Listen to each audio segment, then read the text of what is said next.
I'm Jenna Herbut, and I am the founder of Make It. And I'm really excited to be here with Creative Hive. I had a really amazing chat with Des earlier in the week, and we made this happen very quickly. And it's actually quite ironic because this would have been the start of Make It Edmonton right around now, actually, 11 a.m. We would have been opening the doors at the Edmonton Expo Center. So it's just wild and crazy to think what a difference 1 week can make. But here we are. I'm at home in Vancouver, wearing my pajamas. Anyone else wearing their pajamas right now? And it's so surreal the last little while. It's like I wake up, I don't know what day it is, it feels like such a blur, and it was really challenging to know what to do about Make It. Actually, last week was agonizing because it was so hard to know what decision to make because, we're responsible for all these people and all these makeys who I know Edmontonians love and want to support. And at the same time, there's a health and safety risk to go through with the event. So finally, last Thursday is when both BC and Alberta governments made the call to ban all gatherings over 250 people. And even though, it's a challenging decision, I was so happy it was outside my control and that the government stepped in. I also think it's really important that people understand the severity of this, because still here in Vancouver, you see people hanging out at the Starbucks, and I don't know. I think it's just a time to just chill out, be at home, wear your pajamas, and yeah, we'll get through this. So I just want to confirm I have my fiance Orson in the back kind of monitoring everything because I'm doing this on my phone. Everything's good? I haven't got it yet, but I'm figuring it out. Okay. Is it live though? Yeah, because it's on your, yes. Okay. But on the phone I can see it. These Facebook Lives can be tricky, and also my phone camera is much higher quality than my computer camera. So I would love to hear if there's any questions. I'll probably do a little chat for a while, and then I'll check in to see if there's any questions that come up. So why I'm really passionate about just speaking to as many small business owners as possible right now, because I know there's a lot of confusion and a lot of stress, and people don't really know what to do and where to turn. And because I've had to do some pivoting in my own business, I just think right now, even though it's scary and there's so much uncertainty, there also is a lot of opportunity that can come from this. And so I just think it's important as a community that we share resources and check in with one another and see how we can help. All right, so are we good? Full pajamas. Full pajamas, sweet. I know, these are really cozy. I'm so glad I got them before the apocalypse. All right. I'll probably continue wearing them every day. Gotta be comfy in times like this. It's very important. So back to what I was saying before. It's a time to really refocus. And I know sometimes that's hard because as business owners and entrepreneurs, we've been doing things the same way and we've had success. And it can be quite upsetting to change up routines, especially when it is outside our control. But I feel like right now there's a really strong opportunity to take a step back and to think a little bit differently about what we've been doing. And so with Make It, immediately my thought went to, okay, we have all these makeys, they have all this product they've been working on, like what are we gonna do since we can't have an in-person event?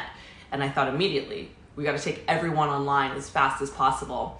So we're still in the process of this, but we have changed up our website so it's more conducive to online shopping. I'm working with a developer who's going to just make it more user-friendly, because the thing is, like, adaptability is very key. And I know sometimes like creating online stores can feel like a daunting process, especially if you're not tech savvy. But right now we have such an abundance of amazing platforms such as Shopify, Squarespace, WooCommerce, even through Facebook and Instagram. There's so many ways you can sell your product online. And just with the quality of phones now too, I don't think you necessarily have to invest in expensive photography right away. I mean, just get yourself online, because I think now more than ever, there's a lot of community support for small businesses. So people want to help. So just make sure that you have your product or service available online. And this is just something that's good to do no matter what. Like, we should all have an ability to allow our customers to purchase online.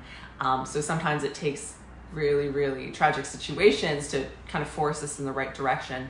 But if you don't already have a website, or, well, of course you're gonna have a website, hopefully, but just make sure that your website has some sort of e-commerce on it. I think it's also a really important time to leverage communication. And what I mean by that is, we're all going through this at the same time. And I think that very thoughtful, authentic, and even vulnerable communication is going to come across really, really well. And I know we're not all writers, but even just through social media, you can pick up your phone and just share with your audience what you're experiencing. Because I think as we're more isolated inside, the need for hearing from one another and sharing experience is going to become more important than ever. And I think this idea of social currency is also going to be stronger and stronger. So make sure that you are communicating. One thing that is very underutilized is a newsletter. I know it seems kind of old school because we have so many different platforms right now, but newsletters are actually really valuable because you can connect in a very strong way. And some platforms that I've used in the past, well, I used Constant Contacts a really long time ago. I don't know if it's still around, but I mean, it works. MailChimp is great, and that's what we've been using with Make It for quite some time. So just start a newsletter, and it could also just be for your own emotional well-being to share a little bit behind the scenes of what you're experiencing. And people love good stories and good storytelling. So I think if you can just really, again, be transparent and upfront with what you're dealing with, you'll build business. It might not be in the immediate way that maybe you're used to, but I think when things go back to normal, people will really, really resonate with that, and they'll remember you. So there's a lot of power in just that communication. And like I said, social media, newsletter, we have so many platforms now, there's no shortage. I mean, it's really just the overwhelm of which to use. But I think it's just what comes naturally to you. Like if you're a writer, or if you like, speaking on camera, or combo. And I also think right now, community is really more important than ever. And banding together, there's a lot of power in numbers. And even within the Makey community, we're working on ways to facilitate this. But for our different Makeys, for them to band together and create contests and have promotions and even share resources, I think could be a really, really great idea right now. And also with a lot of buyers, especially B2B, so business to business, I think probably it's tough right now to convince someone to redo, well, maybe websites, that's probably okay because people are converting their websites really rapidly right now as they pivot. But, photographers might be struggling, copywriters might be struggling, so maybe there's an opportunity to do a barter or trade, or I'm part of an entrepreneur group, and I brought this up yesterday. I'm like, it's like Burning Man for business right now. You just can get out there and share your resources with the community. And I think now more than ever, people are really open to that and really respondent to these kind of ideas that maybe they would be a little hesitant. So I feel right now, kindness, empathy, doing things from your heart, it's a really important time to tap into that energy. And that's more of a feminine, more of a yin energy when it comes to business, and something that I think we're slowly moving towards. And maybe now this is going to help speed that up. But I think that actually has more power than just looking at your bottom line and looking at the money you're bringing in, because of course that's going to be hugely impacted.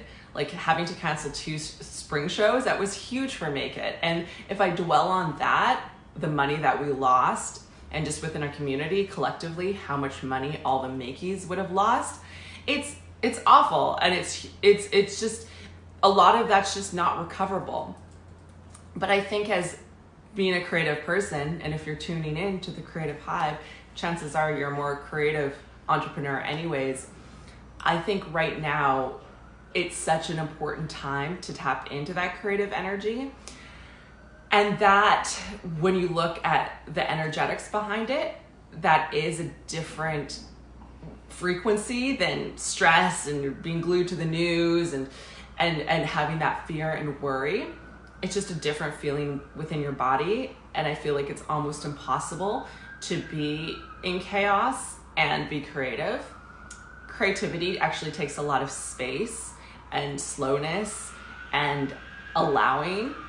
And I know that can be so challenging. And of course you want to be informed. Like, I've also been glued to the news, especially leading up to Make It, because I didn't know what the hell we were going to do. And now, I mean, it's hard not to watch. But I think there's a balance between being informed and also being addicted to the drama of everything that's unfolding. So it's different for everyone. Like for me, I'm really, really sensitive, so I have to definitely create some strong boundaries. But now, because probably a lot of entrepreneurs have less on their plate, I mean, even just meetings alone would eat up so much of my day-to-day time. Like I felt like the majority of my time was actually spent in in-person meetings. And I love people and I love connecting. But now it's kind of awesome because you can have lots of meetings, but they're usually a lot shorter, a lot more concise, because they're either through Zoom or on the phone. So I find I just have a lot more time. And right now too, like all the things that you probably say you should do or want to be doing for the last few years that just simply don't get done because they're not urgent. Like this is such a wonderful opportunity to work on your business instead of in your business. So for us at Make It, like I want to clean up digitally, Marie Kondo, all our digital back end. Because yeah, like you just end up with all this crap when you're working really quickly and you're on this forward momentum. So I think this gives us a lot of opportunity to check out our systems from a really objective point of view and ask ourselves, like, are these working? Are these serving? And if they're not, well, you know, there's probably a lot of streamlining that can come. And I think given the current experience that we're all facing, it also allows us to make decisions really, really quickly and effectively. Because when things are going well, you tend to build up a lot of margin that is unnecessary. Like maybe you have some people on your team that are there, but maybe they're not super productive, or I don't know, or it could just be you're spending money on stuff that you don't actually need, and that's not serving your greater good. I mean, now is a really great time to take a step back and evaluate things really objectively, because you have that opportunity. And I think just not running around to meetings, not having a million events and things on your plate like I usually do, it's a time that you can be quiet and you can take a step back, which is really valuable. It's actually something that can be a huge advantage. So I'm just going to take a pause and see, are there any questions? All right, no questions. I'll continue and just to say my thing. As I slap on myself. I miss my mouth sometimes. So yeah, I think right now, like just the collaboration part is really important. So how that can be facilitated, I would suggest having as many FaceTime meetings as you can, and you could even do that with other people. and just bring them in and be really open about what you need and what they might need. And then together you can figure out how you can serve each other and how you can help. Even for wholesaling or for ordering supplies wholesale, if quantities are really high, like maybe you can band together with some other businesses and you can make a joint order together. Because especially with stuff coming in slower and slower as supply chains are interrupted, then that could be a really great option. And I know a lot of businesses, like you end up pooling resources that you don't always need. So maybe someone else can use what you have, or even with staff, like instead of letting everybody go, maybe it's a matter of putting the word out there. If you have someone really, really awesome, it could be exactly what another business needs, and then you don't have to worry about just laying someone off. Or maybe if they're working part or full-time and you want to reduce their hours to part-time, there might be someone else who can also use their service. So again, that goes back to that mindset of kindness, because I know the reactionary thing to do is just like slash everything and cut jobs. But if that can be avoided, I think that, it's finding good people is really, really challenging. So if you do have a team of great people, even though it might be a struggle right now to retain them, I think long term, it's challenging to find good people. So you might be ahead of the game. But for each individual business, that's different. So you just have to kind of evaluate it. Right now too, I think it's a good opportunity to read a lot of books and just to consume as much content as possible. And I think consuming things from different sources and different industries is also really, really valuable. One of the best books I've ever read, and I actually was working with a coach named Marie Forleo, who's now gone to do amazing things. She has an online program also called B School that's really useful for entrepreneurs. But when I was working with Marie, she suggested reading a book called The Big Leap. And The Big Leap, I think, would be a very important read right now, because it is about thresholds and upper limiting. So a lot of times what happens when you are doing something new or something that maybe in your mind you don't think is possible, like when you're going into new territories, they describe it as thermostats.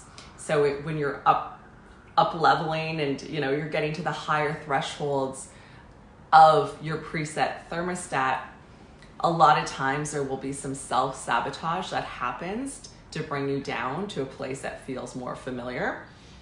And so that book really, really changed my life. And I've told all my fellow entrepreneurs about it, and they've said similar things. So if nothing else in this time, read The Big Leap. It's by an author named Gay Hendricks. And it's from the 90s. And but it's really interesting perspective. Because right now, I really feel the entrepreneurs who make it through and innovate and evolve, they're going to be so much stronger because of it. Because what happens in times of adversity and challenge is it really strengthens who you are, and there's a lot of belief that you have to have in yourself, and a lot of determination and a lot of grit. And those of us who have that and who can dig deep and really focus on gratitude, it's an important time to just look at, like, check in and to have perspective. One thing that I've also been doing lately is just really, really, really sinking into self-care practices. And those include meditation. I think meditation is the most important thing anyone can do, especially entrepreneurs. I haven't met an entrepreneur who's successful who's not a meditator. There's some correlation there. Just having that quiet time. Again, that taps in. That's why I think entrepreneurs and meditation, it's such an important thing, because when you have that quiet time and that time of peace, that's really when all the ideas can come in, and that you can really experience so much more than you can if you are in that phonetic energy. And also just practices of gratitude, because despite all the stuff we're facing with COVID-19 right now, it's taking a step back and thinking about those who are probably impacted even more than you are and I am, like people on the front lines, people who are just right in the trenches right now. So that's what I do. I've just been really, really grateful lately that, you know, I can live in this beautiful city and, you know, have my community and have all the things that I have, and to have my health for right now. Hopefully it stays that way. But yeah, just to check in, are there any questions? Okay, well, in that case, thank you everyone who's tuned in, and you can find me on lots of different places, but Instagram's probably the best. So I'm just Jenna Herbut, Herbut spelled H-E-R-B-U-T, Herbut. So Jenna Herbut on Instagram. Also make sure that you follow Make It Show on Instagram. Also our website's makeitshow.ca. So you can go on there and support all the makeys. I know right now they would appreciate that so much. So it's really important if you can, if you need stuff. I mean, right now, like, we all need supplies, and some of the makeys have these awesome products that you can actually like use. I know some of the distilleries are actually creating hand sanitizer.